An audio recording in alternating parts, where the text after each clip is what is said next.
Hello everyone, आज हम बात करेंगे थर्मोडायनेमिक प्रोसेस। एक्चुअल में थर्मोडायनेमिक्स हमारे पास होता क्या है। थर्मोडायनेमिक हमें बताता है कोई भी एक्सटेंट ऑफ रिएक्शन, यानी कि कोई भी रिएक्शन पॉसिबल होगी या फिर नहीं होगी, या फिर उसमें कितनी हीट इवॉल्व होगी या उसमें हीट की ज़रूरत पड़ेगी। इस टाइप के प्रोसेस को हमें, या कोई भी पाथ जो कुछ भी फॉलो किया गया किसी भी रिएक्शन द्वारा, तो हमें सब कौन बताता है? थर्मोडायनेमिक्स। हमें एंड फंड ये पता लगता है कि यहाँ ये रिएक्शन पॉसिबल है या नहीं है।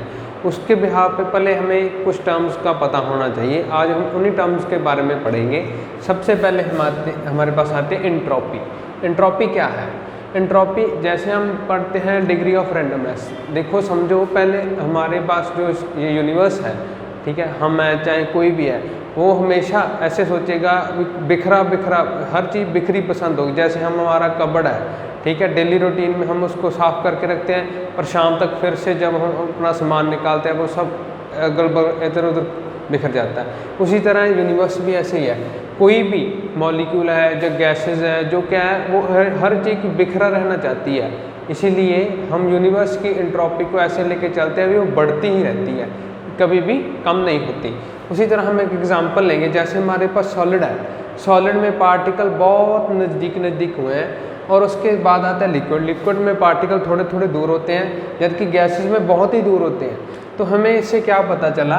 गैसेस की एंट्रोपी सबसे ज़्यादा होगी, उससे कम लिक्विड की होगी, और उससे कम क्या होगी? सॉलिड की होगी। मतलब हम सॉलिड के पास बिल्कुल कम जगह है इधर उधर मूव करने के लिए, बिकॉज उनकी डेंसिटी है वो पैक स्ट्रांगली है। जबकि लिक्विड है वो थोड़े से वाइडली प्लेस्ड है, उसमें थोड़ी सी स्पेस है, जबकि गैस में सबसे ज़्यादा स्पेस है।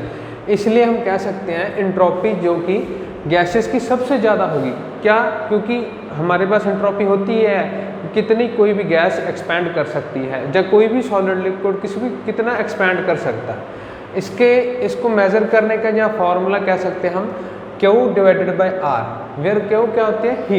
हीट कोई भी हो सकता है। हमारे पास यूनिवर्स किससे बना होता है? System plus surrounding. Either heat can be absorb और emitted, it can be either be by the surroundings और बाय द सिस्टम।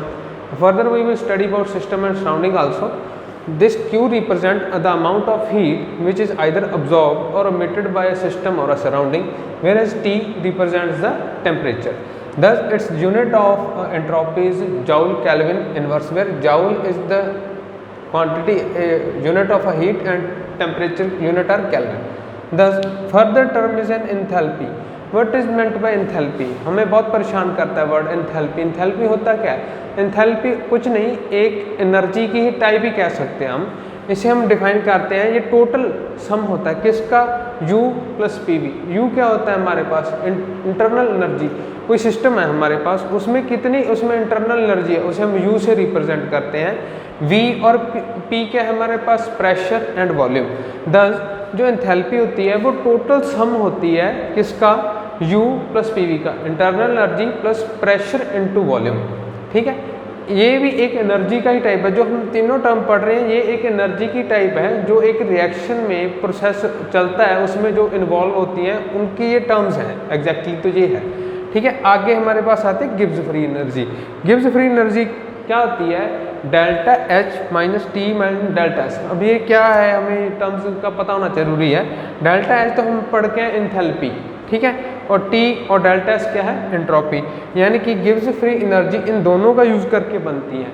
ये हमारे पास बहुत इंपॉर्टेंट टर्म है जब हमने बताना होता है जो कोई भी रिएक्शन स्पॉन्टेनियस है या नहीं है। मैं आपको एक कंडीशन समझाता हूँ।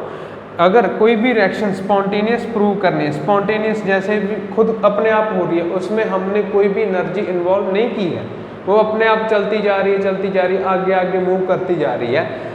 एक हमेशा बात है, जो स्पॉन्टेनियस प्रोसेस होता है वो हमेशा इरिवर्सिबल प्रोसेस होता है, वो कभी भी रिवर्स नहीं करेगा, वो खुद ब खुद आगे बढ़ता जाएगा, अगर पीछे नहीं आएगा। इसीलिए डेल्टा जी हमेशा इसके लिए स्पॉन्टेनियस प्रोसेस के लिए नेगेटिव होगा। एक तो हमारे स्पॉन्टेनियस प्रोसेस के लिए ये कंडीशन है। दूसरी बात, एंट्रोपी उस स्पॉन्टेनियस प्रोसेस के लिए हमेशा पॉजिटिव होगी, यानी कि ग्रेटर देन 0 होगी। ये दो कंडीशन हमारे पास स्पॉन्टेनियस प्रोसेस के लिए आती है।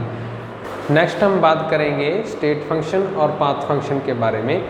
देखो स्टेट फंक्शन क्या होता है? जैसे हम हमारे यहाँ से चले और हमने कहीं पे जाना है, ठीक है, एक हमारी स्टार्टिंग पोजीशन है, एक हमारी फाइनल पोजीशन है। अगर हम सीधा स्टार्टिंग और फाइनल पोजीशन को देखेंगे तो हमारे वो स्टेट फंक्शन कहलाते हैं। पाथ फंक्शन वो होते हैं जो हमने बीच में रास्ता तय किया है।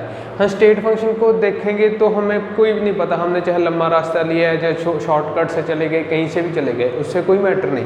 पाथ फंक्शन वो होता है जो अकेले प्रोसेस को डिफाइन करता है। जैसे हमारी जर्नी है, हम आज शुरू हुए, कल कहीं पे हम कामयाब हो गए, तो जो हमारे साथ वाले देखेंगे तो ये कहेंगे भी ये स्टार्ट है यहाँ से होकर बस एंड, ये जॉब लग गया या कुछ भी कर गया। जबकि पाथ फंक्शन वो हो गया जो हमें खुद को पता है, हम क्या क्या करके आगे बढ़े हैं, कौन कौन सी मुसीबत को हैंडल किया है, तो ये पाथ फंक्शन होता है। पाथ फंक्शन हमारे पास दो ही होते हैं, एक तो हीट होती है और दूसरा क्या होता है, वर्क होता है। ठीक है, वर्क और हीट ये दो ही प्रोसेस हैं जो पाथ फंक्शन है। बाकी जो सभी बच गए, चाहे वो एंथैल्पी है, ठीक है, एंट्रोपी है, या फिर कोई गिब्स फ्री एनर्जी है, एनर्जी कोई रैंडमली कोई एनर्जी है, पोटेंशियल एनर्जी है, काइनेटिक एनर्जी है, ये सभी हमारे पास क्या है, स्टेट फंक्शन है। ये दो फंक्शन ही ऐसे हैं जो हमारे पास क्या है, पाथ फंक्शन, यानी कि जो पाथ पे डिपेंड करता है कैसा रास्ता हमने चूज़ किया है। ठीक है, आगे हमारे पास आता है हीट कैपेसिटी। हीट कैपेसिटी क्या होती है, किसी भी अगर हमारे पास कोई सिस्टम है, उसका हमने 1 डिग्री टेम्परेचर राइज करना है, उसके लिए कितनी हीट चाहिए, वो हमारे पास आती है हीट कैपेसिटी। ठीक है, इसका फॉर्मूला होता है Q divided by delta T. Q क्या है, हमने कितनी हीट दी, कितना टेम्परेचर में राइज आया, वो हमारे पास हीट कैपेसिटी आ जाती है, उसको हम C से रिप्रेजेंट करते हैं। इसके यूनिट क्या आएंगे, जूल केल्विन इनवर्स, क्योंकि ये हीट के यूनिट होंगे जूल और टेम्परेचर के क्या आएंगे, केल्विन। ध्यान रखना यहाँ पे हमने चेंज लेना है जो फाइनल और इनिशियल में आएगा। फॉर एग्जांपल हमारे पास इनिशियल टेम्परेचर था 20 डिग्री केल्विन और फाइनल में कितना होगा 200 केल्विन, तो हम इनको सब्ट्रैक्ट करके 180 लेंगे जब भी हम न्यूमेरिकल सॉल्व करेंगे। ठीक है, उसके बाद आती है हमारे पास specific heat capacity. Specific heat capacity क्या है, जब हम इस किसी भी 1 ग्राम किसी सब्सटेंस का टेम्परेचर राइज करना हो बाय 1 डिग्री सेल्सियस, तब हम उसको कहते हैं स्पेसिफिक हीट कैपेसिटी। यानी कि स्पेसिफिक काम कर रहा है, सिर्फ 1 ग्राम मोल का सब्सटेंस, 1 ग्राम सब्सटेंस का टेम्परेचर राइज करना है 1 डिग्री सेंटीग्रेड से, तब जो भी चेंज आएगा, जब जो भी कैलकुलेशन निकल के आएगी, हम उसे स्पेसिफिक हीट कैपेसिटी कहते हैं। उसका फॉर्मूला ऐसे रिप्रेजेंट करते हैं Q divided by M into delta T. Delta T वही हमारा चेंज इन टेम्परेचर, Q हमारे पास हीट जो भी हमें सराउंडिंग में दी या सराउंडिंग से ली या किसी भी सिस्टम को दी या सिस्टम से ली, और M क्या है, ग्राम ऑफ द, जो उस ग्राम सब्सटेंस 1 ग्राम सब्सटेंस का जितना हमने टेम्परेचर राइज करना है। ठीक है, उसके पास आती है molar heat capacity. Molar heat capacity क्या है, मोलर की हीट कैपेसिटी हमारे पास इसकी जैसी है, बस इसमें क्या डिफरेंस है, वहाँ पे हमने ग्राम में वेट लिया था, यहाँ पे हमने मोल्स में लेना है। किसी 1 मोल सब्सटेंस का 1 डिग्री टेम्परेचर राइज करने के लिए कितनी हमने हीट प्रोवाइड की, वो होती है मोलर हीट कैपेसिटी। इससे रिप्रेजेंट करते हैं Cm से, Cm की वैल्यू है Q divided by M into delta T, where M is the moles, and इसके यूनिट क्या आएंगे, जाउल मोल केल्विन इनवर्स। जैसे हमें पता ही है मोल को किससे रिप्रेजेंट करते हैं, MOLE, इससे नीचे ऊपर जाके इन्वर्स हो जाएगा, इसके यूनिट आएंगे ग्राम में, क्योंकि ये मास को रिप्रेजेंट करता है। आगे हम बात करेंगे किसी भी सिस्टम और सराउंडिंग में साइन कन्वेंशन के बारे में, कैसे किसी सिस्टम के आगे अगर उसने काम करवाया है तो हीट क्या पॉजिटिव लेनी है, कब नेगेटिव लेनी है, ये इसके बारे में हम डिस्कस करेंगे। तो लेट अस सपोज इफ़, देखिए जैसे हम कोई भी प्रोसेस फॉलो करते हैं तो उसमें केमिस्ट्री में, थर्मोडायनेमिक्स में हमें कोई साइन कन्वेंशन पहले से फिक्स किए हुए हैं, तो उसे हम आज समझते हैं कैसे होंगे वो। जैसे work done by the system, जब कोई भी सिस्टम काम करता है तब उसकी हमेशा वैल्यू क्या लेनी है, नेगेटिव। ठीक है, कोई भी अगर हमें काम करके देता है वो हमें शांत करता रहता है, इसलिए इससे ऐसे याद हो जाएगा जी नेगेटिव लेना है। ठीक है, work done on the system, तो क्या लेंगे हम, पॉजिटिवली। ठीक है, आगे एक होता है हीट। heat released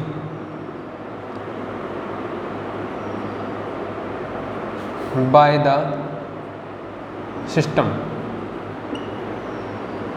तो क्या आएगा, नेगेटिव आएगा। हीट